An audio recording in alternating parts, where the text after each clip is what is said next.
ያለውን የማሽኑን አሰራር እንዴት እንደሚያዘጋጅ ምን እንደሚል በሂደት የተዟዟርን እናያቸዋለን። በጥሬው ኤክስፖርት ያደርጋል ሞዬ።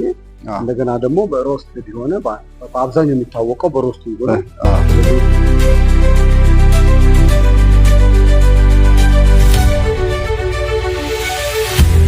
ይሄ ቡና አራይቫል የምናደርግበት ቦታ ነው።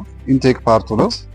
ከዚህ የመጣ ከዛ የታዘዘው ኦርደር የተደረገው የሚበጠረው ቡና እዚህ ኢንፑቱ ወይም አራይቫል ቡና የምንለው እዚህ ጋር ይመጣል ማለት ነው። ከዚህ ተነስተን የምናስገባውን ሬሾ እዚህ ነው የሚዘጋጀው። በዚህ በኤሌቬተር አማካኝነት እያንዳንዱ ወደ 8 ማሽኖች አሉ። እያንዳንዱ ስራዎች አላቸው።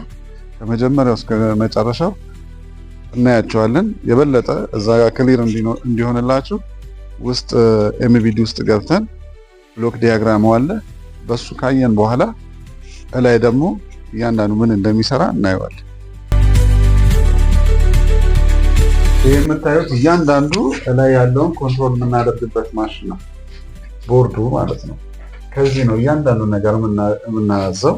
ምንም አይነት ኮንታሚኔትድ በእጅ የሚነካካ ነገር የለም ከቡና ጋር። ከዛ እዚህ ከፕሪ ክሊነር ይመጣል። ከዛን እዚህ ጋር ዲስቶነር አለው ሪሙቭ ያደርግላችኋል።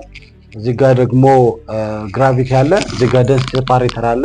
እዚህ ጋር ደግሞ በከለር ዲፌክቶችን ትሌበላውን ቀዩን ያወጣላችሁ። ሶ ይሄንኑ ልክ እዚህ ያለውን ድሮይንግ ላይ ደግሞ በስቴፕ ታውታላችሁ ማለት ነው።